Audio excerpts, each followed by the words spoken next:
আসসালামু আলাইকুম, কেমন আছেন সবাই? আশা করি সকলেই ভালো আছেন। আলহামদুলিল্লাহ আমিও অনেক ভালো আছি। তো আজকে আমার ছেলের জন্য কিছু খেলনা কিনবো, তো সেজন্যই বাজারে যাচ্ছি আর কি।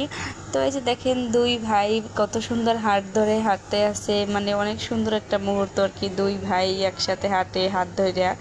তো তারপর প্রথমে আসলাম খেলনার দোকানে, আর আসার পরেই আমার ছেলেদের একটাই খেলনাটাই পছন্দ হয়ে গেছে, ও অন্য কোনো খেলনা নিবে না। তারপর আরও একটা খেলনা পছন্দ করছে, একটা রেজার লাইট। তো আমি ওটা কিনে দেবো না, আমি বলছি না বাবা, ওটা পরে, কারণ তোমাকে আমি একটা খেলনা কিনে দিয়েছি। আর এই প্রথমবারের মতোই আমি আমার ছেলেকে খেলনা কিনে দিয়েছি, কারণ আমি বেশি খেলনা কোনো দিনই কিনি নেই, কিনলেও খুব কম আর কি, একটা বা খুব অল্প। বেশি খেলনা কিনাটা আমার ছেলেকে আমি শিখাইও নাই, বেশি আবদার করে না কোনো সময় আর কি। তো তারপর ওই যে আমার ছোটো ছেলেও কি কিনবে, তা সেও মাথা ঘুরাইয়া মানে বিধি হয়ে গেছে যে কোনটা কিনবে কোনটা নেবে। মানে সে অনেক খেলনা নেওয়ার জন্য বায়না করছে, কিন্তু আমি দেই নাই, কারণ ওর অনেক খেলনা আছে এজন্য। তো তারপরে এই একটা খেলনাই নিলাম, যা আমার ছেলের বলছে আম্মু একটা খেলনাই যথেষ্ট।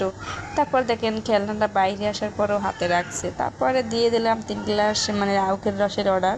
তো আখের রস খেলাম, খাওয়ার পরে বলছে আম্মু আমার তো খাতা নাই। আমি তো বলছি বাবা ভালো কথা বলছো, আমার তো মনেই আসলে না। তারপর আসলাম খাতার দোকানে, ভাবছি একসাথে অনেকগুলো খাতা নেবো, পরে বাবা নিষেধ করলো যে না পরে নেবো আরে। তো তারপরে গেলাম চুল কাটাবো, চুল কাটানোর দোকানে। তো ওখানে যাইয়ে দুইজনে কত সুন্দর আকারে চেহারে মানে সায়েন্সার মতন বসে আছে। তো ওখানে যাইয়ে ওর খেলনাটা কিন্তু আর ওখানে যাইয়েও দুই ভাই একসাথেই বসে আছে আর কি। তো যাক, এখন চুল কাটাবো, কারণ অনেক দিন পরেও চুল কাটাইতে আসলাম।